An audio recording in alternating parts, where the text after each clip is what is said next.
नमस्कार, VNM news में आप सभी का स्वागत है। मैं हूं रंजना दवे। देश दुनिया की छोटी बड़ी खबरों से पहले आइए नजर डालते हैं आज की हेडलाइंस पर।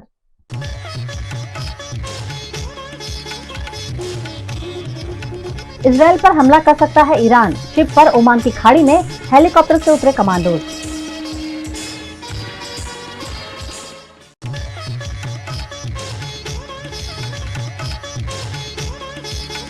दक्षिण गुजरात में 2 दिन बिन मौसम बारिश का अनुमान, आम की फसल को नुकसान की संभावना।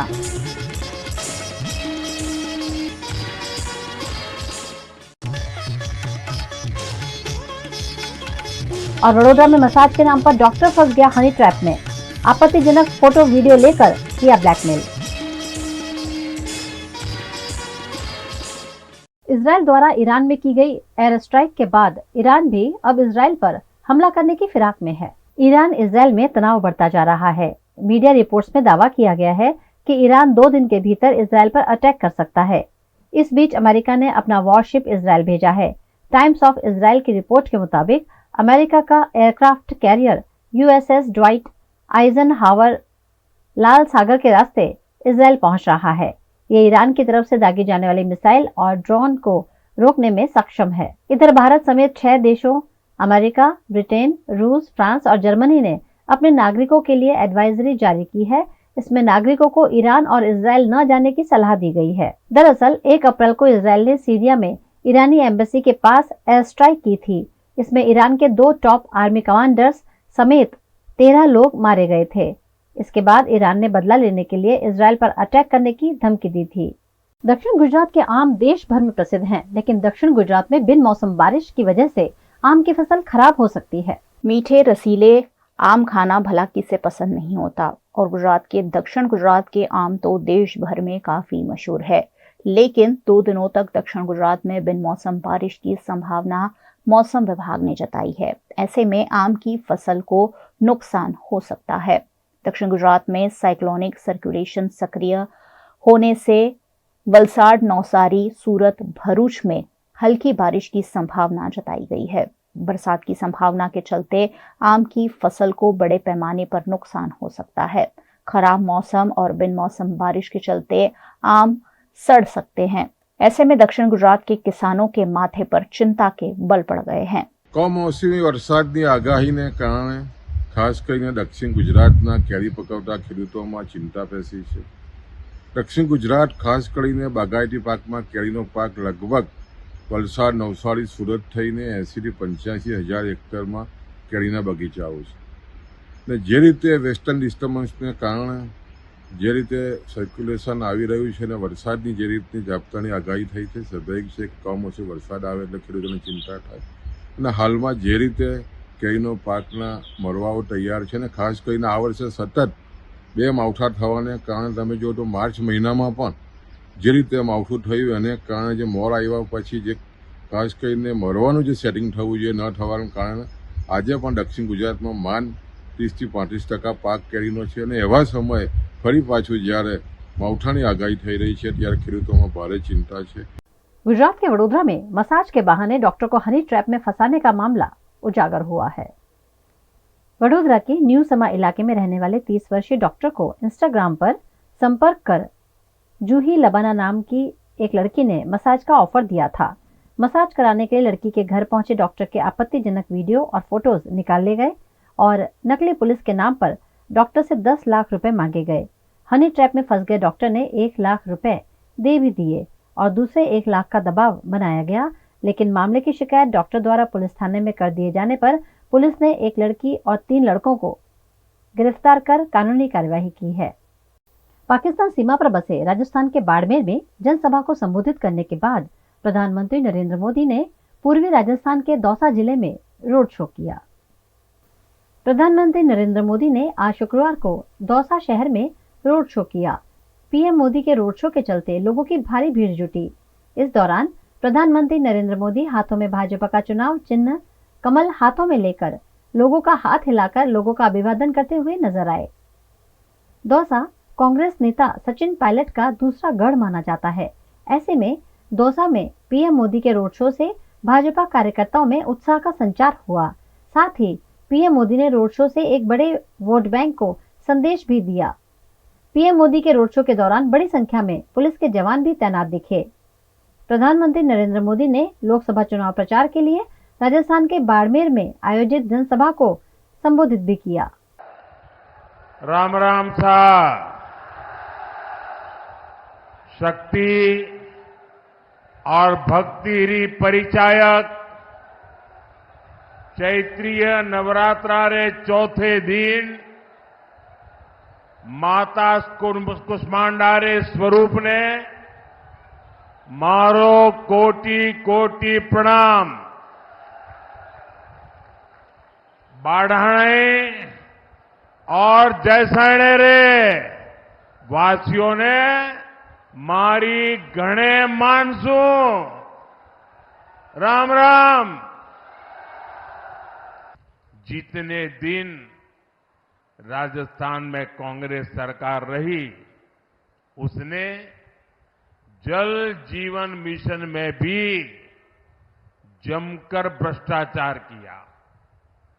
कांग्रेस ने राजस्थान तक पानी लाने के लिए ईआरसीपी परियोजना भी पूरी नहीं होने दी।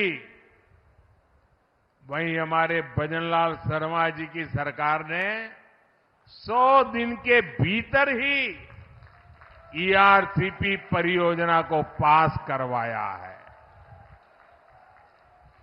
हरियाणा से पानी का समझौता भी हो गया है और हम लोग तो चाहे राजस्थान हो या चाहे गुजरात हो, हम लोग तो लाखा बंजारा को अपना आदर्श मानने वाले लोग हैं।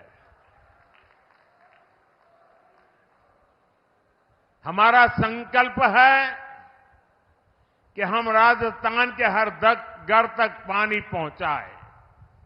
साथियों, कांग्रेस की सोच ही विकास विरोधी है।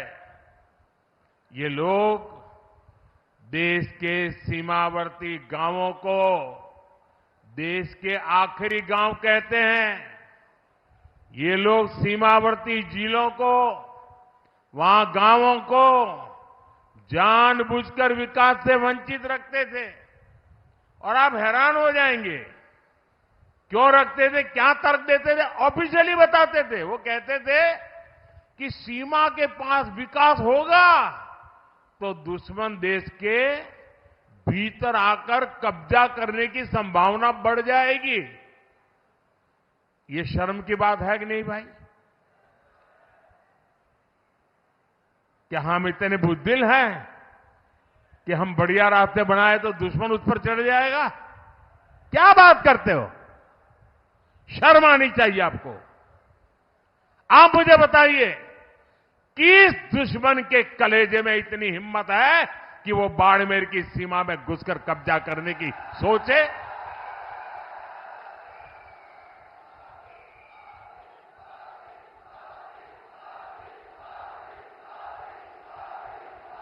है हिम्मत किसी में?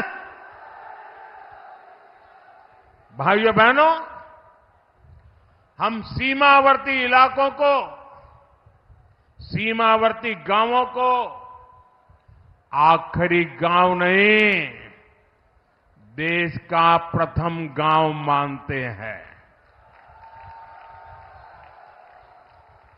हमारे लिए देश की सीमा यहां पूरी नहीं होती है, हमारे यहां से देश शुरू होता है। आज अगर देश में 4 करोड़ गरीबों को पीएम आवास मिले हैं, तो मेरे बाड़मेर को भी 2.25 लाख गरीबों को पक्के आवास का लाभ मिला है। भाजपा सरकार देश की आखिरी सीमा तक सड़कें और हाईवेज बना रही है। हमने बाड़मेर में मेडिकल कॉलेज भी खोला है।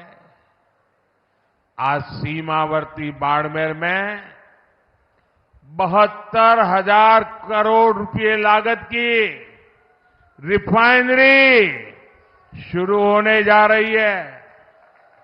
और मेरे बाड़मेर के भाई बहन सुनिए, अगर यहां कांग्रेस की सरकार न होती तो मेरे दूसरे टर्म में ही मैं आकर उद्घाटन कर जाता, लेकिन कांग्रेस ने ऐसे ऐसे रुकावटें डाली। लेकिन मैं आपको गारंटी देता हूं, मेरे तीसरे टर्म में मैं रिफाइनरी का उद्घाटन करने जरूर आऊंगा। और जिस दिन रिफाइनरी के उद्घाटन के लिए आऊंगा, उस दिन इस चुनाव विजय के लिए धन्यवाद भी करने आऊंगा। लोकसभा चुनाव के चलते कांग्रेस नेता राहुल गांधी छत्तीसगढ़ में चुनाव प्रचार में जुटे हुए हैं। कांग्रेस नेता राहुल गांधी ने आज छत्तीसगढ़ के बस्तर के लाल बहादुर शास्त्री स्टेडियम में जनसभा को संबोधित किया। इस दौरान उन्होंने कहा कि हमारी सरकार आई तो महालक्ष्मी योजना शुरू की जाएगी। हर परिवार से हम एक महिला को चुनेंगे। इसके बाद हर महीने बैंक खाते में 8,500 रुपए डाले जाएंगे, यानी एक साल में 1 लाख रुपए मिलेंगे। इस तरह एक झटके में हम देश से गरीबी मिटा देंगे। कांग्रेस सांसद ने कहा कि हमारी सरकार आई तो महिलाओं को सरकारी नौकरियों में 50% आरक्षण देंगे। आंगनवाड़ी और आशा कार्यकर्ताओं का मानदेय डबल करेंगे। अब नरेंद्र मोदी ने अरबपतियों को पैसा दिया, तो मैंने सोचा अगर नरेंद्र मोदी अरबपतियों को पैसा दे सकता है तो कांग्रेस पार्टी गरीबों को पैसा दे सकती है। जितने पैसे उन्होंने उनको दिए उतने पैसे हम आपको दे सकते हैं। तो हम एक नई योजना लाए, चुनाव जीतने के एकदम बाद ये शुरू हो जाएगी।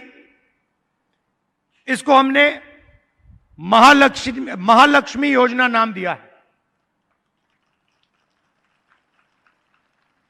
सबसे पहले हिंदुस्तान के सब गरीब परिवारों की हम लिस्ट निकालेंगे। जो भी गरीबी रेखा से नीचे हैं उन सब की हम लिस्ट बनाएंगे और हर परिवार में हम एक महिला को चुनेंगे। तो करोड़ों महिलाएं चुनी जाएंगी और उसके बाद हर महीने उस महिला के बैंक अकाउंट में 8,500 रुपए हमारी सरकार डालेगी और एक साल में इन सब महिलाओं को 1 लाख रुपए बैंक अकाउंट में हम दे देंगे। मतलब एक झटके से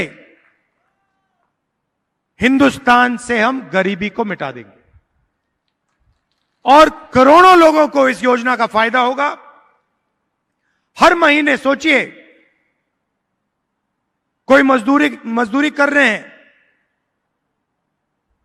हर महीने उनके बैंक अकाउंट में परिवार के लिए 8,500 रुपए आएंगे, बैंक अकाउंट में आएंगे। एक साल में 1 लाख रुपए और ये उस दिन तक चलेगा जब तक वो गरीब हैं। जब तक वो गरीबी रेखा से नीचे हैं तब तक हर महीने खटाखट 8,500 रुपए उनके बैंक अकाउंट में हम डालते जाएंगे। महिलाओं को 50% आरक्षण सरकारी नौकरियों में और जो हमारी आंगनवाड़ी और आशा काम करती हैं उनकी हम वेज को दुगना करने जा रहे हैं। आज उनको जितना मिलता है चुनाव के बाद उनको डबल मिलना शुरू हो जाएगा। खबरों का दौर यूं ही चलता रहेगा। फिलहाल वक्त है एक ब्रेक का। Part of the RR Global Conglomerate with a presence in over 50 countries. RR Kabel is a leading Indian wires and cables brand. A wide range offering excellent quality and trustworthiness. RR also has a wide range of lighting solutions Choose from several options that can light up your home or office. Presenting appliances from RR, increasing the style quotient of your home. Delivering convenience every day. RR fans, lighting solutions, air coolers, water heaters, irons and more. When it comes to trust, quality and convenience, ask for home appliances from RR Kabel, your one-stop electric goods solutions provider. Bharat ले रहा है electric अंगड़ाई। क्यों ना हम साथ चले, साथ चले, साथ बढ़े, साथ बढ़े, देश मेरे, देश मेरे। देश को ले जाए नई दिशा की ओर। आपका जॉय, भारत का Joy.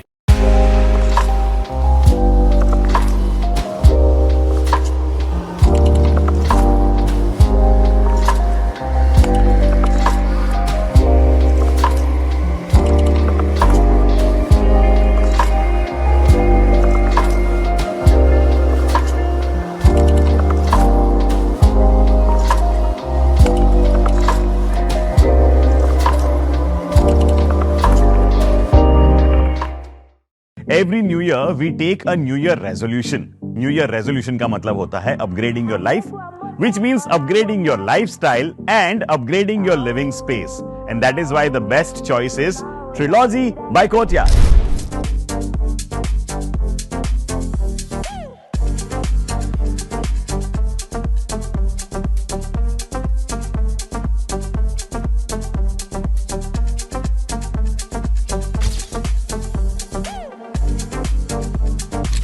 Trilogy by Courtyard. Finest architecture, world-class amenities, and a great space to live. Come check it out. Congress की डूबती नैया को पार लगाने के लिए राहुल गांधी के साथ साथ प्रियंका गांधी भी चुनावी मैदान में लगातार प्रचार कर रही हैं। कांग्रेस नेता प्रियंका गांधी ने आज शनिवार को उत्तराखंड के रामनगर में जनसभा को संबोधित किया। इस दौरान उन्होंने कहा कि हमारे परिवार ने देश के लिए खून दिया। ये मेरे परिवार को कितनी भी गालियां दें, मेरे शहीद पिता का अपमान करें, लेकिन हम चुप रहते हैं क्योंकि ये हमारे संघर्ष को नहीं समझते। हम चुप रहते हैं क्योंकि इस देश के लिए आस्था और सच्ची श्रद्धा हमारे दिल में है। हमारी सरकार आई तो अग्निवीर योजना को खत्म करेंगे। हिंदू धर्म में आस्था का प्रमाण क्या होता है बताइए, कौन बताएगा? सच्ची आस्था क्या कहलाती है? आस्था का प्रमाण, सबसे बड़ा प्रमाण हिंदू धर्म में त्याग होता है कि नहीं? सच्ची श्रद्धा तभी होती है जब कुछ इंसान कुछ त्यागता है उसके लिए। और मुझे लगता है कि जब कोई त्यागता नहीं है तो उसके मन में सच्ची श्रद्धा जाग नहीं सकती। मैंने त्याग देखा है। आप यहां इस प्रदेश से सरहद पे जवानों को भेजते हैं, अपने बच्चों को भेजते हैं शहीद बनने के लिए। शहादत आप समझते हैं। मैं 19 साल की उम्र में अपने पिता की टूटी हुई लाश अपनी मां के सामने मैंने रखी। मैं शहादत को समझती हूं और मैं त्याग को समझती हूं। कितनी भी गालियां दें ये मेरे परिवार को, उस पिता के लाश की अगर ये अपमान करें, उस शहीद पिता का अपमान करें, हम चुप रहते हैं क्योंकि हमारी आस्था नहीं टूटती इस देश में, हमारी श्रद्धा नहीं टूटती, इनके कहने से नहीं टूटती क्योंकि हमने त्याग दिया है, हमने शहादत देखी है। चाहे कितनी भी गालियां दें, चाहे कितना भी करें, ये हमारे संघर्ष को समझ नहीं सकते और ये हमारी श्रद्धा, हमारे देश के प्रति प्रेम को कभी नहीं समझ सकते। हमारे देशभक्ति को ये देशद्रोह कहे, हमें कुछ भी कहें, हम चुप रहते हैं। हम चुप इसलिए रहते हैं क्योंकि श्रद्धा दिल में है, असली श्रद्धा है, असली आस्था है। नाम के लिए नहीं है, चुनावी भाषणों के लिए नहीं है, राजनीति के प्रयोग के लिए नहीं है, अपनी सत्ता के लिए इस्तेमाल के लिए नहीं है, सच्ची श्रद्धा है। देश भर में चोरी की वारदातें लगातार बढ़ती जा रही हैं, लेकिन अब चोर मंदिरों में भगवान को भी नहीं बख्श रहे हैं। गुजरात के वडोदरा के गोत्री हरिनगर इलाके में प्रसिद्ध इस्कॉन मंदिर है, जहां चोरी का मामला सामने आया है। यहां गर्भगृह में घुसकर किन्हीं लोगों ने चोरी की वारदात को अंजाम दिया है। दरवाजे की स्टॉपर को तोड़कर तस्करों ने गर्भगृह में प्रवेश किया और गर्भगृह में रखी हुई चांदी की गाय, सोने की चेन समेत के कई गहने चोरी कर चोर फरार हो गया है। करीब 1.5 लाख रुपए की चोरी की शिकायत पुलिस थाने में दर्ज कराई गई है, जिसके चलते पुलिस कमिश्नर समेत के उच्च अधिकारी जांच में जुड़ गए हैं। सीसीटीवी फुटेज के आधार पर मामले की तफ्तीश की जा रही है। इस्कॉन मंदिर गर्भगृहમાંથી ચોરી થવાની માહિતી આવી હતી અને તે મુજબ તપાસ કરતા તારીખ 12મી રાત્રે મંદિરના ગર્ભગૃહમાંથી ચાંદીની ગાય, ચાંદીનો બાજોડ, સોનાની એક ચેન અને બીજા ગહેના થઈ અને અંતે કુલ રૂપિયા 1.5 લાખ જેટલી ચોરી થઈ છે અને નક્કુ ચોર તોડી અને અંદર ચોરે પ્રવેશ કરેલો હતો। અત્યારે પોલીસ અલગ અલગ દિશામાં તપાસ કરી રહી છે અને સીસીટીવી ફૂટેજ અને ટેકનિકલ સર્વેલન્સ કરી અને આગળની કાર્યવાही ચાલુમાં છે। लोकसभा चुनाव के चलते छत्तीसगढ़ के जांजगीर चांपा में कांग्रेस के लोकसभा प्रत्याशी शिव डहरिया ने जन आशीर्वाद कार्यक्रम में शिरकत की। देश भर में आम चुनाव का प्रचार प्रसार जोरों शोरों से चल रहा है। इसी कड़ी में जांजगीर चांपा लोकसभा के कांग्रेस प्रत्याशी शिव कुमार डहरिया जन आशीर्वाद कार्यक्रम में शामिल होने लिंगेश्वर की नगरी नवागढ़ पहुंचे, जहां कांग्रेस की नीति रीति से प्रभावित होकर बसपा के सैकड़ों कार्यकर्ता भी कांग्रेस में शामिल हुए। इस कार्यक्रम में जांजगीर चांपा विधायक व्यास कश्यप और पामगढ़ विधायक शेषराज हरवंश मुख्य रूप से शामिल हुए। कार्यक्रम में बारी बारी से दोनों विधायकों ने संबोधन किया और शिव डहरिया के पक्ष में मतदान करने की अपील भी की। इस मौके पर कांग्रेस के प्रत्याशी शिव डहरिया ने कहा कि जांजगीर चांपा लोकसभा में पिछले 20 साल से भाजपा के सांसद है और क्षेत्र में कहीं भी विकास नहीं हुआ है। हम लंबे समय से 3 बार पार्षद रहा हूँ मैं बसपा से। अभी वर्तमान में जो शासन का नीति रीति है उसको देखकर हमें मजबूर में कांग्रेस ज्वाइनिंग करना पड़ रहा है। मैं अकेले नहीं, मेरा पूरा टीम के साथ 4 महिला और पुरुष 400 आज कांग्रेस ज्वाइन हम लोग किए हैं, क्योंकि हमें संविधान बचाना है। आज संविधान नहीं रहेगा तो हम लोग बाग नहीं रहेंगे। ऐसा स्थिति आ गया। भाजपा का जो मंशा है बहुत गलत मंशा है। जय भीम हमारा नारा है और नारा रहेगा ही। आज का जो समय है हमारे देश में, आज जो भारतीय जनता पार्टी की जो सरकार है केंद्र की सरकार तानाशाह बन गई है और भ्रष्टाचारियों को पनाह दे दे करके वो जो है अपने पार्टी में शामिल कर रहे हैं और जो उनका कहा नहीं मानते तो उनको हिटलर शाही अपना करके उनको जेल भेजने का काम कर रहे हैं। और इनका जो 400 पार की जो नारा है भारतीय जनता पार्टी की, वो जो है इस देश के भारतीय संविधान को समाप्त करने और लोकतंत्र को समाप्त करने की है। हम इस चिंता से आज जो है बहुजन समाज पार्टी को छोड़ करके, क्योंकि चूंकि इस देश का लोकतंत्र और भारत का संविधान बचाना है, तो पूरे देश के मेरे बहुजन समाज के लोगों से मैं निवेदन करना चाहूँगा, पहले हम पार्टी बचाने की लड़ाई लड़ते थे, लेकिन आज हम लोकतंत्र और संविधान बचाने की लड़ाई है।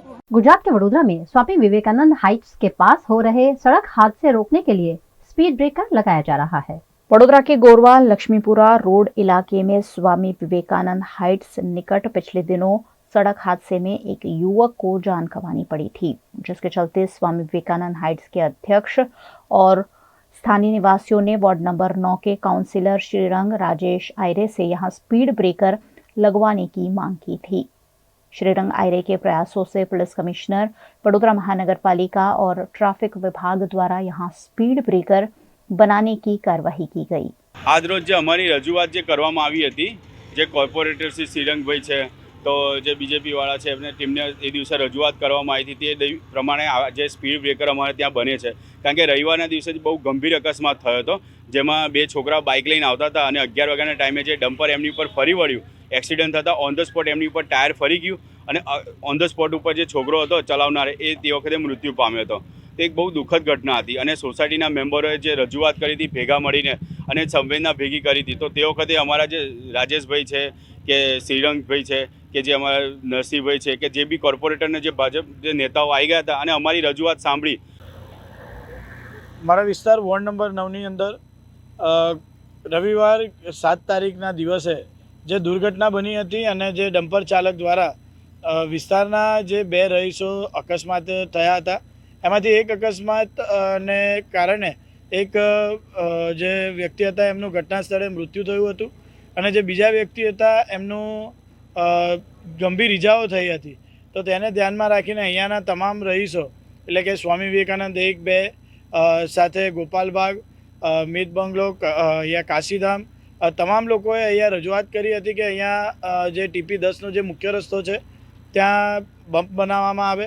તો ટ્રાફિક શાખાની પરમિશન લીધા બાદ ટ્રાફિક શાખાએ અહીંયા પરમિશન આપી છે. ત્યારબાદ કોર્પોરેશનના માધ્યમથી આજના દિવસે અહીંયા બમ્પ બનાવવાની કામગીરી ચાલુ કરી દેવામાં આવી છે. વિસ્તારના તમામ લોકોએ જ્યારે અમારા પર વિશ્વાસ મૂક્યો હોય તો અમે 4 કાઉન્સિલરોના માધ્યમથી આ રજૂઆતો કરવામાં આવી હતી અને ત્યારબાદ આજના દિવસે અહીંયા બમ્પનું કામ ચાલુ કરી દેવામાં આવ્યું છે. ટૂંક જ સમયની અંદર અહીંયા જેટલા પણ જે અહીંયા 5 રસ્તા જે કહેવાય એ 5 रस्ता पर यहाँ रोड पर बम बनी जैसे। गुजरात के अहमदाबाद में सार्वजनिक परिवहन बढ़ाने के लिए SG हाईवे तक कनेक्टिविटी बढ़ाई गई है। अहमदाबाद में सार्वजनिक परिवहन के लिए AMTS ने हाल ही में कुछ रूट्स पर सालों बाद डबल डेकर बस फिर से शुरू की है।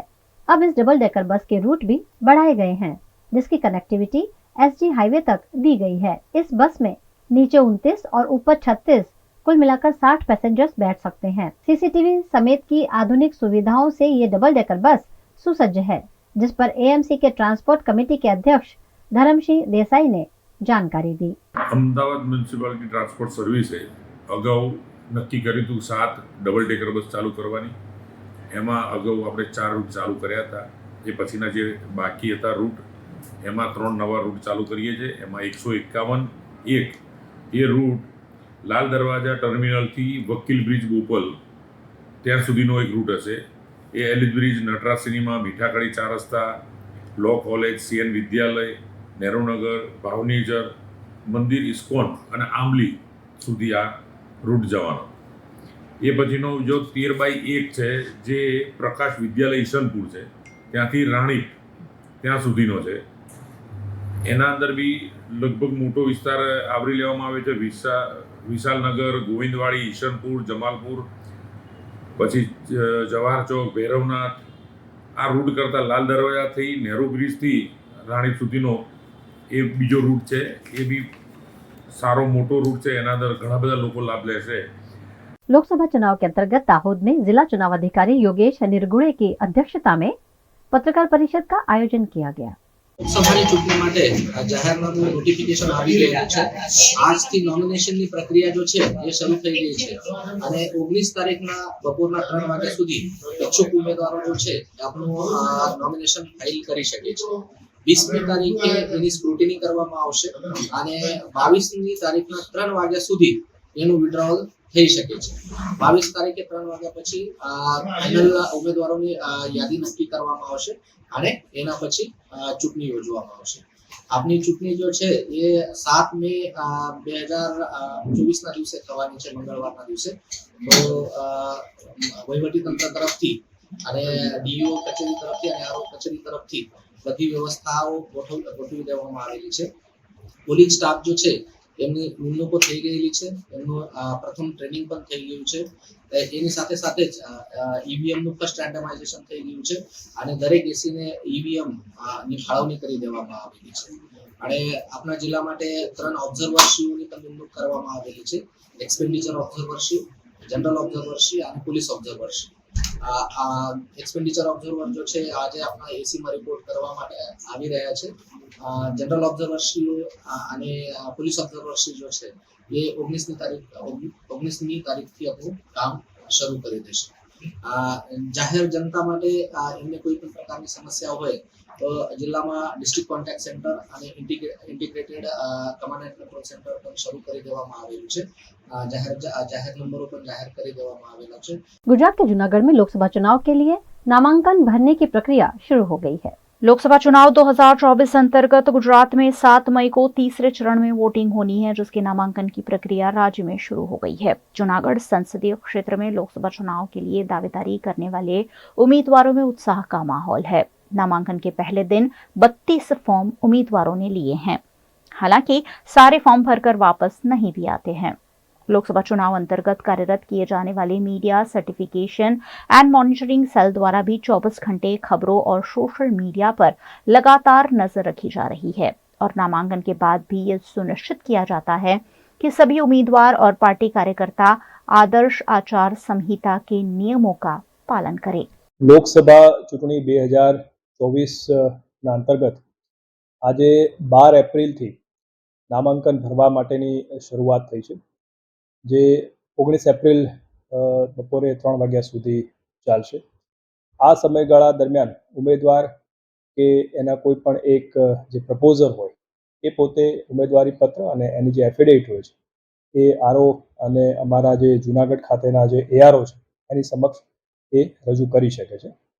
आजे अमारा प्रथम दिवसे 32 जेटला फॉर्म विविध उमेदवार जे नामांकन करवा मागता होय एवा व्यक्तिओए 32 जेटला फॉर्म अमारी कचेरीएथी मेळव्या छे। ये आगामी समयमां अमारी सामे ए रजू थशे। चैत्र नवरात्रि के उपलक्ष्य में गुजरात के सूरत में किन्नर समाज के महासम्मेलन का आयोजन किया गया। गुजरात के सूरत में हर साल चैत्र नवरात्रि में किन्नर समाज के महासम्मेलन का आयोजन किया जाता है, जिसमें देश के अलग अलग राज्यों से आए किन्नर समाज के लोग शामिल होते हैं। सूरत के नानपुरा के हिजड़ावाड़ में हर साल चैत्र नवरात्रि में आयोजित होने वाले इस महासम्मेलन में किन्नर समाज माताजी की विशेष पूजा अर्चना करता है। हजारों की संख्या में देश भर से आए हुए किन्नर इस बार भी महासम्मेलन में शामिल हुए और माताजी की पूजा अर्चना के साथ गरबा समेत के आयोजनों में शिरकत की। ये उत्साह सालों साल से चलते आया है। अभी कोरोना के अंदर 2-4 साल हमारे पास भी कुछ था नहीं। हमने जो मदद किया है सूरत जिला के अंदर वो दुनिया को पता ही है। पूरा सूरत जिला हमारा नानपुरा हिजड़ावाड़, पूरे सूरत जिला के एक ही चीज है हमारी नानपुरा हिजड़ावाड़। जो हमने गरीबों को खिलाया है, दान किया है, गरीबों को कपड़ा पहनाया है, जो हमसे बना हमने पीछे नहीं देखा, हमने बहुत कुछ दान दक्षिणा दिया। अभी ये 2-4 साल के बाद में नवचंडी आया, चैत्र महीने की बहुत बड़ी नवचंडी होती है, सालों साल से हम मनाते आते हैं। तो इस साल हमारा पंच बैठ के समक्ष हमारे हिजड़पन का समाज बैठ के नक्की किया हर इंसान से 25-25 हजार, 20-20 हजार, 30-30 हजार हर इंसान से लिया और ये मंडप को हमने खड़ा किया और ये माता जी को बाहर लाए। माता जी भी 4-5 साल से बाहर नहीं आई थी, उनकी हम लोग अंदर ही माफी मांग रहे थे, अंदर ही हाथ जोड़ ले रहे थे, अंदर ही फूल हार चढ़ा रहे थे। आज वो 5-6 साल के बाद बाहर आई और हमको भी हमारे हृदय में भी खुशी हुई। यहाँ चैत्र नवरात्रि का महत्व ये है कि हर साल चैत्र नवरात्रि में माता जी का यहाँ पर जो हमारा सम्मेलन होता है, हर गांव से, हर देश से, जैसे कि कन्याकुमारी से लेके सूरत से लेके यहाँ से बॉम्बे, कलकत्ता, मद्रास और हैदराबाद, हर जगह से, दिल्ली, पंजाब, सब जगह से हमारा किन्नर समाज एकत्रित होता है और यहाँ इकट्ठा होकर हमारी माता जी की पूजा आराधना की जाती है। गुजरात का वडोदरा शहर भारतीय जनता पार्टी का गढ़ माना जाता है, लेकिन यहाँ भी अब भारतीय जनता पार्टी का और पार्टी के नेता पुरुषोत्तम रूपाला का विरोध शुरू हो गया है। समूचे गुजरात राज्य में राजकोट के भारतीय जनता पार्टी के प्रत्याशी पुरुषोत्तम रूपाला का विरोध हो रहा है। पुरुषोत्तम रूपाला द्वारा क्षत्रिय राजपूत समाज की बहन बेटियों पर की गई अभद्र टिप्पणी के बाद रूपाला को आक्रोश का सामना करना पड़ रहा है। वडोदरा जिला के ग्राम्य इलाकों में तो कई दिनों से विरोध हो ही रहा था, लेकिन वडोदरा के शहरी इलाकों में भी अब रूपाला का और भारतीय जनता पार्टी का विरोध सामने आया है,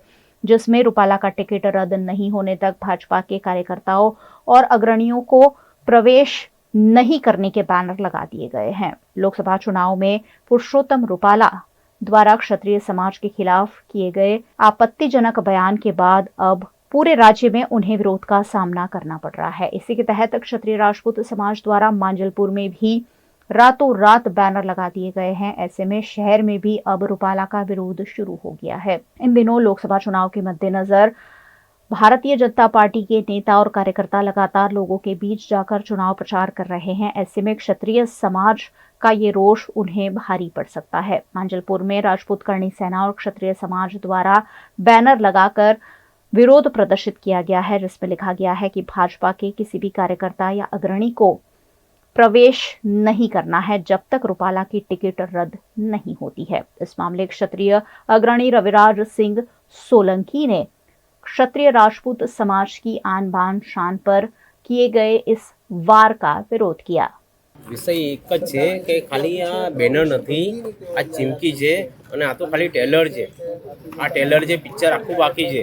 जो बीजेपी नी सरकार एवं मानती होय ने के क्षत्रिय समाज ने दबाईशुं अने क्षत्रिय समाज हूँ करी लेशे, तो मैं जाहिर सोशल मीडिया ना माध्यम थी कहेवा मांगीश के क्षत्रिय समाज छे, क्षत्रिय समाज हमेशा छे ने कुर्बानी आपी छे અને અમને મરવા મારવાથી કંઈ ફરક નથી પડતો।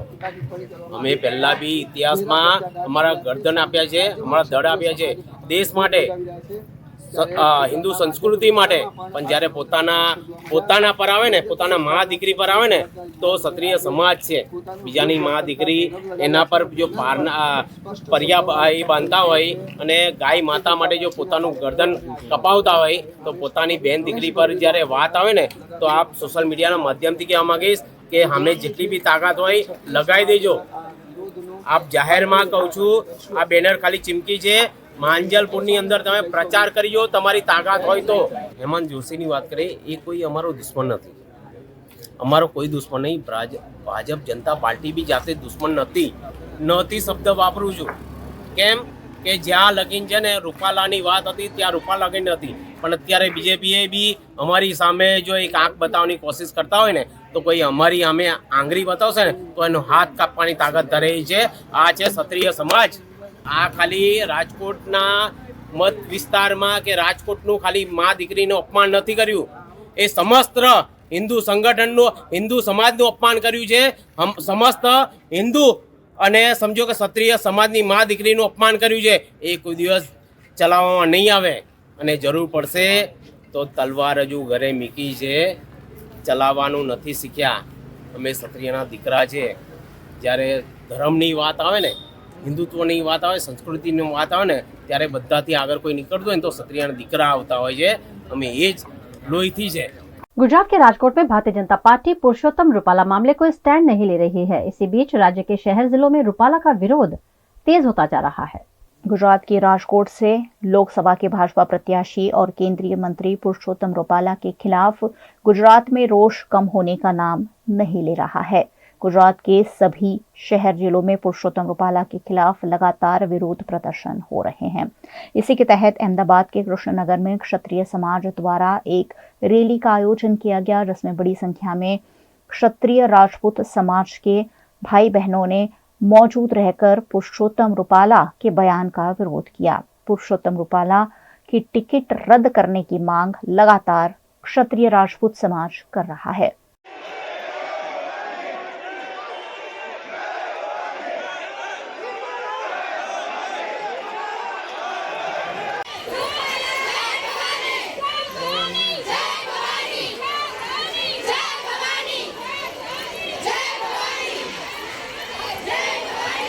पुरुषोत्तम रूपाला द्वारा क्षत्रिय राजपूत समाज की बहन बेटियों पर की गई अभद्र टिप्पणी के चलते अरवली के ग्रामीण इलाकों में भी लगातार विरोध हो रहा है। यहां भारतीय जनता पार्टी के सभी नेताओं की प्रवेश पर रोक लगा दी गई है। भिलोड़ा के कुश्की गांव में राजपूत समाज द्वारा गांव में बैनर लगाकर पुरुषोत्तम रूपाला की टिकट रद्द करने की मांग की जा रही है। अगर रूपाला की टिकट रद्द नहीं होती तो भाजपा के कोई भी प्रत्याशी, नेता या कार्यकर्ताओं को गांव में प्रवेश नहीं करना है। ऐसे बैनर भी यहां देखे जा रहे हैं। जय भवानी, जय भवानी, जय राजपूताना, जय राजपूताना, जय राजपूताना, जय राजपूताना। गुजरात के भावनगर के घोघा तालुका के खरकड़ी गांव में क्षत्रिय समाज द्वारा पुरुषोत्तम रूपाला का विरोध किया जा रहा है। साथ ही यहां क्षत्रिय राजपूत समाज ने भारतीय जनता पार्टी के खिलाफ वोटिंग करने की शपथ भी ली है। पुरुषोत्तम रूपाला द्वारा जो अभद्र टिप्पणी की गई थी, उसके बाद भी उनका टिकट भारतीय जनता पार्टी ने रद्द नहीं किया है। ऐसे में क्षत्रिय समाज में भारी रोष देखने मिल रहा है। इसी के तहत खरगड़ी के ग्रामजनों द्वारा शपथ लेकर पुरुषोत्तम रूपाला का टिकट रद्द नहीं होने पर भाजपा विरोधी मतदान का सामूहिक निर्णय लिया गया है। पुरुषोत्तम रूपाला આપણા માન મર્યાદાને મોભો એટલે આપણી નારી શક્તિ ઉપર આંગળી ચીંધી છે.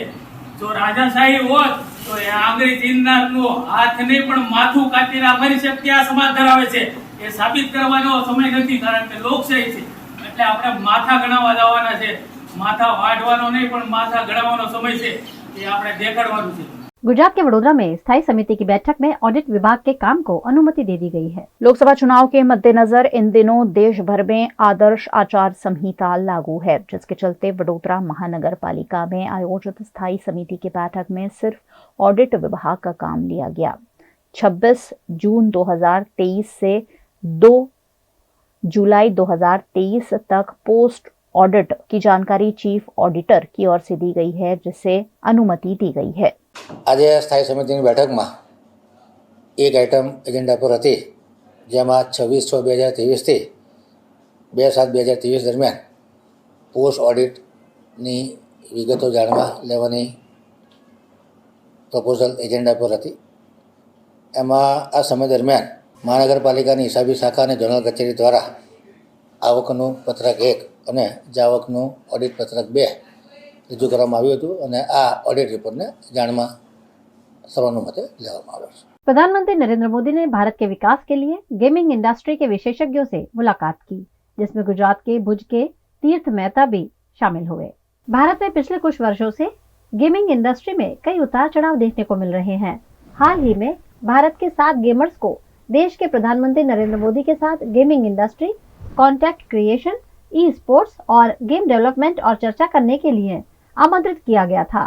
भारत के भविष्य के विकास पर चर्चा करने के उद्देश्य से ये मुलाकात की गई. इन्हीं में से एक हैं भुज के तीर्थ मेहता. 28 वर्षीय तीर्थ को बचपन से ही गेमिंग का शौक रहा है और वे कंप्यूटर गेम के साथ साथ स्टेशन गेम भी खेलते थे. उन्होंने सिक्किम के मणिपाल विश्वविद्यालय से MSc की पढ़ाई की. 2010 से तीर्थ गेमिंग इंडस्ट्री से जुड़े हुए हैं. साल 2018 में तीर्थ ने थाईलैंड में एशियन स्पोर्ट्स फेडरेशन द्वारा आयोजित प्रतियोगिता में हाथ स्टोन गेम में ब्रॉन्ज मेडल जीता था. पीएम सर के साथ जो हमें मीट करने का अवसर मिला था, उसमें हमने हमारी जो गेम इंडस्ट्री है, जिसमें गेमिंग, कॉम्पिटिटिव गेमिंग यानी कि ई स्पोर्ट्स, उसके अराउंड जो कंटेंट क्रिएशन है और साथ ही में जो गेम डेवलपमेंट इंडस्ट्री है इंडिया की, उसके बारे में डिस्कस किया था, जिसमें हमने हमारी जर्नी, हमारे चैलेंजेस प्रेजेंट किए थे और पीएम सर ने भी उनका विजन रखा था, जिससे कि गेम इंडस्ट्री जो पूरी है उसका ग्रोथ कैसे हो. ये बहुत ही हमें तो शॉर्ट नोटिस में पता चला था कि हमें ऐसा मौका मिला है. तो ये जब मतलब मौका मिला तब एक दिन के लिए हम ये पूरा प्रोसेस में इन्वॉल्व थे और रिसेंटली ही अभी ये जो लाइव वीडियो आया है यूट्यूब पे, उसमें पूरा डिस्कशन हुआ था और बाकी ओवरऑल डिस्कशन हमारा तकरीबन 2 घंटे जितना हुआ था. देश भर में जम रहे लोकसभा चुनाव के माहौल के बीच उत्तर प्रदेश के आगरा में एक ऐसा भी शख्स है जो हर चुनाव लड़ता है, लेकिन सिर्फ हारने के लिए. लोकसभा चुनाव के मद्देनजर इन दिनों नामांकन दर्ज कराने की प्रक्रिया जारी है. इसी बीच एक ऐसी कहानी सामने आई है जो किसी को भी हैरत में डाल दे. दरअसल उत्तर प्रदेश के आगरा के खैरागढ़ के रामनगर में रहने वाले हसनू राम हर चुनाव लड़ने का शौक रखते हैं. अभी तक उन्होंने 98 चुनाव लड़े हैं. इस बार भी ये शख्स लोकसभा चुनाव में अपनी ताल ठोक रहा है. लेकिन उससे भी बड़ी बात यह है कि ये शख्स जीतने के लिए नहीं बल्कि हारने के लिए चुनाव लड़ता है. सिर्फ अपना शौक पूरा करने के लिए हर चुनावी मैदान में हसनू राम दावेदारी करते हैं और अब दावेदारी में शतक लगाने की ओर हैं. हसनू राम की चुनाव लड़ने की भी कहानी काफी दिलचस्प है. वे बाम सेफ में थे और बाम सेफ के लोगों ने उनसे कहा कि नौकरी छोड़कर चुनाव लड़िए. उन्होंने नौकरी छोड़ दी और चुनाव लड़ना चाहा, लेकिन लोगों ने उनसे कहा कि आपको जानता कौन है, आपको तो आपकी पत्नी भी वोट नहीं देगी, तो चुनाव लड़कर क्या करेंगे. बस यही बात उन्हें चुभ गई और उसके बाद से हसनू राम हर चुनाव लड़ते हैं, लेकिन जीत की उम्मीद के साथ नहीं, हारने के लिए लड़ते हैं.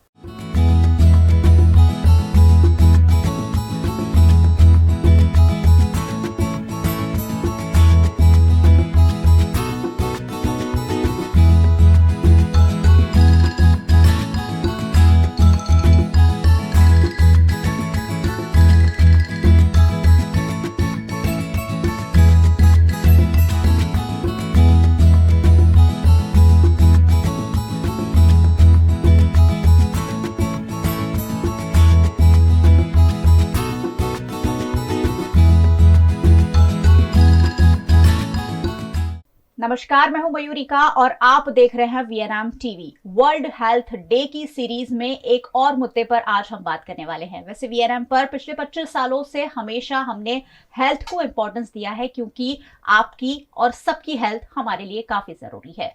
हेल्थ से जुड़े मुद्दे अब हम गूगल करने लगे हैं और गूगल से जब जानकारी लेते हैं तो वो आधी अधूरी और कई बार नुकसान पहुंचा सके ऐसी होती है, और इसीलिए एक अवेयरनेस सीरीज के रूप में अलग अलग बीमारियों पर और अलग अलग अंगों में होने वाली दिक्कतों पर बात हो रही है। आज एक नया ऑर्गन, घुटने की बीमारी, घुटने की दिक्कत बहुत सारे लोगों को अब होती है और इसीलिए आज इसी मुद्दे पर बात होने वाली है। हम मेरे साथ स्टूडियो में जुड़ चुके हैं डॉक्टर दर्शन सुथार। सर, बहुत बहुत स्वागत है आपका। Thank you. डॉक्टर दर्शन सुथार के बारे में मैं आपको बता दूं कि consultant arthroscopic and complex trauma surgeon हैं और वायरोक ऑर्थोपेडिक सुपर स्पेशलिटी हॉस्पिटल में इनकी सेवाएं वडोदरा शहर काफी वक्त से ले रहा है। डॉक्टर सुथार से आज हम जानेंगे कि आखिरकार जो घुटनों की दिक्कत होती है उसमें कौन कौन सी सर्जरी और ट्रीटमेंट से हम निजात पा सकते हैं। सर, ऑस्टियो आर्थराइटिस क्या होता है, इसके बारे में बेसिक में जानकारी चाहूंगी सबसे पहले। यस, सो ऑस्टियोआर्थराइटिस बेसिकली अगर हम सिंपल लैंग्वेज में अगर हम पेशेंट जानते हैं वो है घसारा लगना। ऑस्टियोआर्थराइटिस को दूसरे लैंग्वेज में या दूसरी वर्ड्स में हम समझते हैं तो संधिवा या वाई की असर, जिसमें कि अल्टीमेटली जॉइंट इंटरनली डैमेज होना शुरू हो जाता है। तो घुटनों की बीमारी बहुत सारे लोगों को, घुटने घिस जाते हैं ऐसा हम कहते हैं बेसिकली हमारी सिंपल लैंग्वेज में, और उम्र के साथ होता है वैसे, लेकिन अब बहुत कम एज में भी ये देखा जा रहा है और इसलिए आज उस पर बात हो रही है। सर, ऑस्टियोआर्थराइटिस के क्या इंसिडेंट्स होते हैं? यस, सो इंसिडेंट्स की अगर हम बात करें तो अगर more than 60 age, because of age, इसमें more than 50% of patients suffer करते हैं नी जॉइंट आर्थराइटिस से। और अगर हम कम एज की बात करें, जिसको हम मिडल एज ग्रुप समझते हैं, जो कि काफी एक्टिव लाइफ स्टाइल उनकी होती है, हालांकि 40 to 55 की एज में। सो ये इंसिडेंट्स अभी उनमें आपने जैसे बात करा कि मोर देन 20 to 40% तक का नी जॉइंट आर्थराइटिस का असर देखना मिल रहा है। जी, यानी घुटने की बीमारी पहले हम सोचते थे कि सिर्फ बड़ी उम्र के लोगों को ही होती है, लेकिन ऐसा नहीं है। अब बीमारियां जो है कम उम्र के लोगों को घेरती जा रही है और इसीलिए भी हम लगातार अलग अलग बीमारियों पर बात करते हैं। घुटनों की समस्या के बारे में आज हम बात कर रहे हैं, तो कुछ प्रारंभिक चिन्ह होते हैं, उन्हें कैसे पहचाना जाए? सर, कैसे आइडेंटिफाई कर सकते हैं कि हमारे घुटने जो हैं अब घिस रहे हैं, कुछ होना चाहिए? यस, सो बेसिकली जब पेशेंट्स हमारे पास आते हैं तो उनकी रूटीन कंप्लेन रहती है कि ज्यादा चलने पर, ज्यादा खड़े रहने पर या फिर स्टेयर्स करने पर पेन का एहसास होना, घुटने में सूजन आना शुरुआत हो जाना, या फिर मूवमेंट में घुटने में से आवाज आना शुरू हो जाना। सो ये सब कुछ प्रारंभिक चिन्ह होते हैं जो पेशेंट्स कंप्लेन करते हैं। यूजुअली पेशेंट्स को आलकी पालकी मार के बैठने पर या फिर स्क्वेट पोजीशन में भी दर्द का एहसास होना शुरुआत हो जाता है। So these are the early movements कि जहाँ पे वो यहाँ पे पेशेंट कंप्लेन करना चालू करते हैं। जी, घुटनों पर ही हम शरीर का ज्यादातर बोझ लेते हैं और इसीलिए बहुत ज्यादा जरूरी है कि हम घुटनों को चुस्त दुरुस्त रखें। तब घुटने के घिस जाने की बात हम कर रहे हैं, तो सर क्या कारण होते हैं, क्यों घुटने घिस जाते हैं? सो हमने जैसे बात करी कि वन इज एज, उम्र के साथ घुटने का घसारा लगना, और जैसे हम मेन कंसर्न बात कर रहे हैं जो कि मिडल एज ग्रुप है, जो कि 40 to 55 की एज, जो कि हाईली एक्टिव लाइफस्टाइल, जिनमें आधा आइदर निग्लेक्टेड कोई इंजरी है, कोई इंजरी होने के बाद कुछ ध्यान नहीं दिया और चलाते रहे तो घुटना घिसना चालू हो जाता है, कुछ लिगामेंट इंजरीज, और हालांकि जिसमें हम अलाइनमेंट इश्यू अगर किसी पेशेंट्स को बना हुआ है तो अलाइनमेंट एबनॉर्मलिटी होने की वजह से भी घुटने का घिसाव कम उम्र में देखना चालू हो जाता है। यानी शायद इसे हम रोक नहीं सकते, अगर ये हो रहा है तो शायद हम पहले से अवेयर हो जाएं, तब शायद उससे बच सकते हैं। तो अब जब घुटने घिस जाने के लक्षण दिखाई पड़ना शुरू हो जाते हैं तो क्या करना चाहिए? सर, क्या ट्रीटमेंट है आधुनिक मेडिकल साइंस के बाद? यस, सो बेसिकली घुटने का घसारा अगर हम समझते हैं तो उसका स्टेज बहुत ही अर्ली स्टेज में जब डिटेक्ट हो जाता है तो डेफिनेटली उसको हम डिले कर सकते हैं या फिर रोक सकते हैं। ट्रीटमेंट ऑप्शंस में हम एडवाइस करते हैं पेशेंट को कुछ एक्सरसाइज, कुछ ब्रेस्ट ट्रीटमेंट, कुछ मेडिकेशंस जो कि जॉइंट के सप्लीमेंट मेडिकेशंस बोलते हैं, कई पेशेंट्स में कुछ विटामिन के इंजेक्शंस भी हम एडवाइस करते हैं। लेकिन अगर यही बीमारी हम निग्लेक्ट करते हैं और आगे उसका स्टेज बढ़ता जा रहा है, अल्टीमेटली एडवांस स्टेज में पहुंचने पर, उम्र कम है लेकिन एज एडवांस पहुंच चुका है, तो उसमें हम रिपेरेटिव प्रोसीजर का एडवाइस करते हैं, जिसमें आइदर कार्टिलेज सर्जरी या फिर HTO सर्जरी में एडवाइस होता है। अच्छा, घुटने की बीमारी जब होती है, घुटने में परेशानी होती है, तो हम कुछ घरेलू इलाज शुरू कर देते हैं। कोई चलना फिरना बंद कर देता है, चलना फिरना ज्यादा कर देता है, कोई मेथी वेथी खाना शुरू कर देता है। लेकिन जब बीमारी ज्यादा स्टेज पर पहुंच जाती है तब हम ज्यादातर डॉक्टरों के पास पहुंचते हैं, फिर सर्जरी के बिना कोई इलाज ही नहीं रहता है। सर, सर्जरी कराने में क्या क्या ध्यान रखना चाहिए अगर घुटनों की सर्जरी की नौबत आनी पड़ी है? यस, सो ओल्ड एज में हमारे पास सर्जरी का एक ही ऑप्शन बचता है जो कि रिप्लेसमेंट है। लेकिन अगर मिडिल एज की हम बात करें तो डेफिनेटली इसमें हम रिपेयर प्रोसीजर या फिर अलाइनमेंट करेक्शन वाली सर्जरी एडवाइस करते हुए पेशेंट को लॉन्ग टर्म बेनिफिट दे सकते हैं। सो पेशेंट्स को जब भी अगर कोई सर्जरी का एडवाइस हुआ है तो अगर उनको जानना जरूरी होता है कि वो ट्रीटमेंट लॉन्ग लास्टिंग है कि नहीं, या फिर पेशेंट को बाकी रूटीन डेली एक्टिविटी में वापस पहुंचाने जैसा सर्जरी है कि नहीं। सो ये ध्यान रखना जरूरी होता है। जी सर, आपने अभी HTO सर्जरी के बारे में बात की, क्या होती है HTO सर्जरी? सो HTO सर्जरी ये एक प्रकार की लिम्ब अलाइनमेंट करेक्शन सर्जरी है। HTO सर्जरी में हाई टिबियल ऑस्टियोटोमी जिसको हम बोलते हैं, अलाइनमेंट करेक्शन के लिए हम घुटने का जो नीचे वाला हड्डी है, टिबिया बोन जिसको बोलते हैं, जिसमें अपर साइड पे एक ऑस्टियोटोमी मतलब कि बोन की हड्डी को कट करते हुए पेशेंट का लिम्ब का अलाइनमेंट करेक्शन करते हैं, जो अल्टीमेटली बेनिफिट देता है। और घुटने को बचाने के लिए ये जो HTO सर्जरी है कितनी यूजफुल साबित होती है? यस, सो अगर हम इसका मेन एडवांटेज अगर हम समझे तो अलाइनमेंट करेक्शन होने पर यूजुअली होता क्या है, जबकि कम उम्र पेशेंट में आर्थराइटिस जॉइंट के एक ही कंपार्टमेंट तक सीमित होता है। अल्टीमेटली एक कंपार्टमेंट में घिसाव होने की वजह से अलाइनमेंट एबनॉर्मलिटी हो जाती है, पैर का अंदर की ओर मुड़ जाना। HTO सर्जरी में हम वही अलाइनमेंट को करेक्ट करते हैं जिसके कि घुटने के दोनों हिस्से में लोड इक्वल जाना, साथ ही साथ जो इनर कंपार्टमेंट जो हमारा घिसना चालू हो गया है, जॉइंट का कार्टिलेज या फिर जॉइंट का इनर पार्ट में आया हुआ गद्दी, उसमें भी over the period of time recovery हमको मिलता है। सो पेशेंट्स का घसारे में भी सुधार मिलना और पेशेंट्स का अलाइनमेंट में भी, लिम्ब का अलाइनमेंट में भी करेक्शन मिलना, ये दोनों तरीके से ये फायदेमंद होती है। जी, घुटनों की बीमारी या सर्जरी की मैं बात करूं तो लोग डर जाते हैं कि घुटनों की सर्जरी, यानी उनको ऐसा लगता है कि अब शायद हम चल फिर पाएंगे ही नहीं। सर, HTO सर्जरी के जो है फायदे क्या हैं, कितना फायदा पहुंचता है पेशेंट्स को? यस, सो जैसे मैंने बताया इसमें दो मेन पर्पस है जिसमें हम ये सर्जरी एडवाइस करते हैं। एक तो पेशेंट का लिम्ब का अलाइनमेंट करेक्ट होना, जिसमें घसारा लगता है वो पेशेंट आपने देखा ही होंगे कि वो टेढ़े चलते हैं, झुके हुए चलते हैं। सो वो अलाइनमेंट करेक्शन होने पर नॉर्मल गेट पैटर्न बनता है, नंबर 1। नंबर 2, जैसे हम समझे कि घसारे में भी फायदा मिलना चालू हो जाता है, तो पेशेंट्स का जो कंप्लेंट रहता है दर्द सूजन का, उसमें फायदा मिलता है। और patients back to routine activity जिसमें चलना हो गया, खड़े रहना हो गया, पलाठी मार के बैठना हो गया, खड़े पैर बैठना हो गया, सो ये सब activity patient back to normal level तक की हम कर सकते हैं। यानी पेशेंट को काफी हद तक फायदा पहुंचता है। यस जी, तो HTO सर्जरी के बारे में जब बात हो रही है तो कितने प्रकार की ये सर्जरी होती है? सर, थोड़ा विस्तृत रूप से अगर समझा पाए हमारे दर्शकों को। यस, सो HTO सर्जरी अगर हम ये बोन मॉडल में देखें तो दो प्रकार की सर्जरी होती है। One is medial open wedge, जिसमें जॉइंट के अंदरूनी हिस्से में घुटने के नीचे वाला हड्डी है, इसमें हम कट करते हैं और वो हड्डी को ओपन करते हैं जिससे कि वो अलाइनमेंट करेक्शन होता है। हालांकि यही सेम ऑपरेशन सेम कंसेप्ट में हम घुटने के बाहर के हिस्से में भी कर सकते हैं, जिसको क्लोजिंग वेज ऑस्टियोटोमी बोलते हैं, जिसमें कि जॉइंट के बाहर की हड्डी को काट के उसको छोटा किया जाता है जिससे कि अलाइनमेंट अगेन करेक्शन हो जाता है। मेन पर्पस करेक्शन का है हमारा अलाइनमेंट करेक्ट करना, जिससे कि आर्थराइटिस में सुधार हो।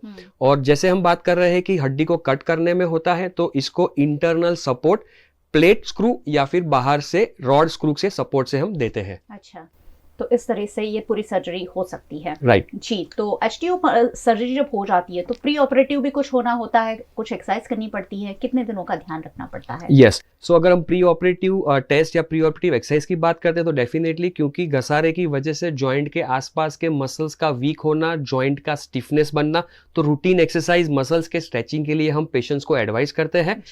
ऑपरेशन में जो हम प्लानिंग की बात करें तो बेसिकली हम पूरा एक पैर का अलाइनमेंट का एक्सरे करते हैं, जिसमें हिप जॉइंट, आपका नी जॉइंट और एंकल जॉइंट, तीनों जॉइंट का अलाइनमेंट साथ में देखते हुए कितने डिग्री का उनको एबनॉर्मलिटी है ये चेक करना जरूरी है, और वही डिग्री का एबनॉर्मलिटी हमको ड्यूरिंग सर्जरी करेक्ट करना होता है। सो प्री ऑपरेटिव प्लानिंग ये सर्जरी में काफी हद तक इंपॉर्टेंट है, जो कि हमको सेम सर्जरी में हमको करेक्ट करना होता है। ओके, और जब भी कोई सर्जरी करते हैं तो हम यही सोचते हैं कि क्या बैक टू रूटीन हमारी लाइफ हो पाएगी। सर इसके बाद क्या रूटीन लाइफ में कोई प्रॉब्लम आती है? यस, सो अगर हम इमीडिएट पोस्ट सर्जरी के साथ ही बात करें तो इमीडिएट पोस्ट सर्जरी हम पेशेंट्स को वॉकर की मदद से सपोर्ट के साथ चलने को कहते हैं, क्योंकि ये एक प्रकार से फ्रैक्चर ही किया हुआ जाता है जिसमें कि अलाइनमेंट करेक्ट होता है। सो 1.5 महीने तक का हम पेशेंट्स को वॉकर के साथ चलने को एडवाइस करते हैं, और 1.5 महीने के लिए मतलब कि अप टू 3 मंथ्स तक हम पेशेंट्स को स्टिक का इस्तेमाल करने को कहते हैं। आफ्टर 3 मंथ्स रेगुलर फॉलोअप पे हम पेशेंट्स को रूटीन एक्टिविटी में जाने को कहते हैं, जिसमें खड़े रहना, चलना, स्टेयर्स करना, आलकी पालकी लगा के बैठना। कुछ पेशेंट्स ये हद तक जॉगिंग, रनिंग, साइकिलिंग, स्विमिंग तक भी कर सकते हैं। बिल्कुल, so back to normal level तक का ये रिकवरी हम एक्सपेक्ट करते हैं। यानी डरने की कोई बात नहीं है। जब भी घुटनों की सर्जरी आती है ऐसा लगता है कि बहुत बड़ा ऑपरेशन है, लेकिन कुछ महीनों में ये सेटल हो ही जाता है।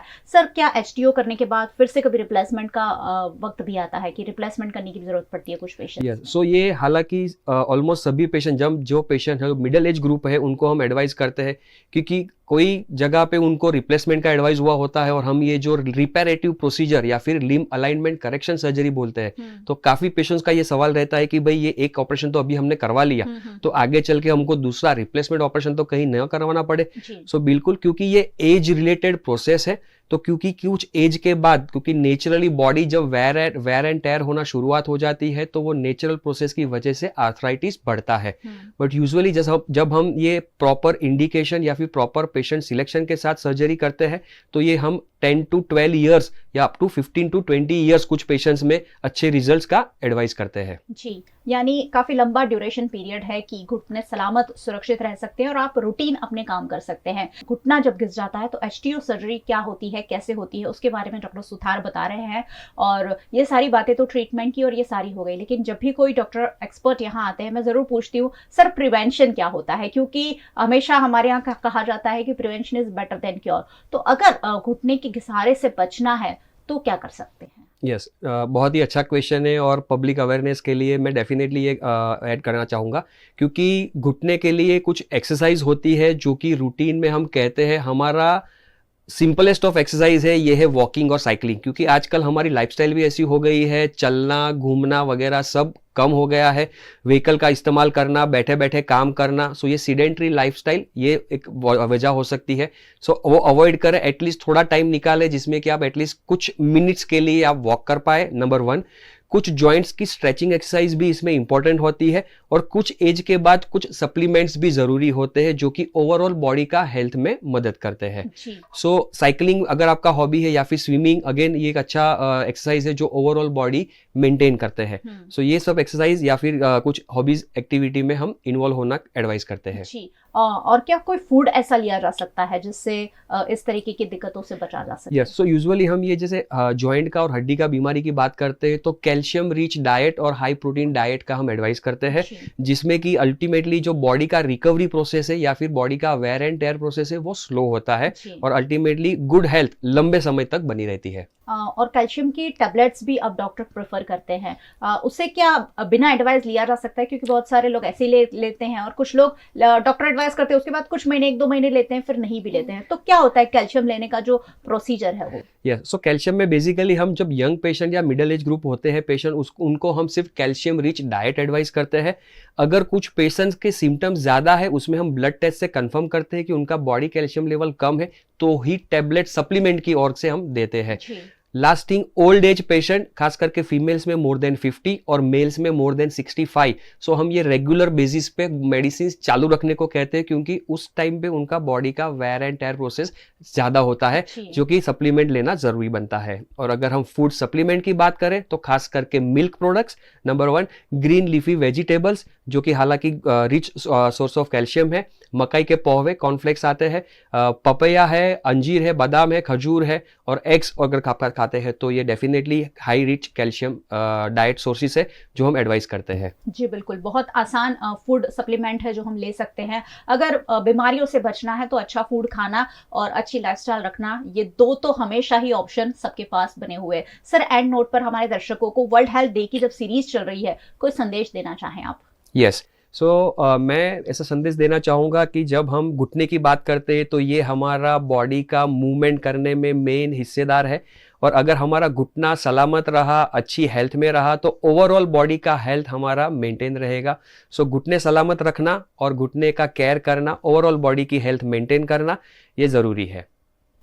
तो हम बात कर रहे थे डॉक्टर दर्शन सुथार से, जो कंसल्टेंट आर्थोस्कोपिक और कॉम्प्लेक्स ट्रोमा सर्जन है, वायरोक हॉस्पिटल में अपनी सेवाएं देते हैं। सर बहुत बहुत शुक्रिया हमसे बातचीत के लिए। Thank you very much. और बहुत बहुत शुक्रिया आप सबका हमारे साथ जुड़ने के लिए। वैसे आपको क्यों नहीं जुड़ना चाहिए, ये बातें आखिरकार आपके लिए जानना जरूरी है। सिर्फ आपके लिए नहीं, आपके आसपास के पड़ोस के लोग, दोस्तों, रिश्तेदारों, सब तक ये बात पहुंचना जरूरी है। आप हमें यूट्यूब चैनल पर देख रहे हैं, अगर अब तक चैनल सब्सक्राइब नहीं किया है जरूर कर लीजिए और बेल आइकन प्रेस कर दीजिए, तो क्योंकि यहाँ हेल्थ के साथ साथ देश, दुनिया और शहर जिलों की खबरें हम आप तक पहुंचाते हैं। फेसबुक पर देख रहे हैं, शेयर जरूर कीजिए। घुटने की बीमारी हर घर में अब देखने मिलती है। आप हमें OTT प्लेटफॉर्म्स पर देख रहे हैं, डेली हंट, वोडाफोन टीवी, जियो टीवी और जियो टीवी फाइबर 498 नंबर के चैनल पर VNM टीवी को 24 घंटे लगातार देखा जा सकता है। देखते रहिए VNM, जुड़े रहिए VNM के साथ। नमस्कार।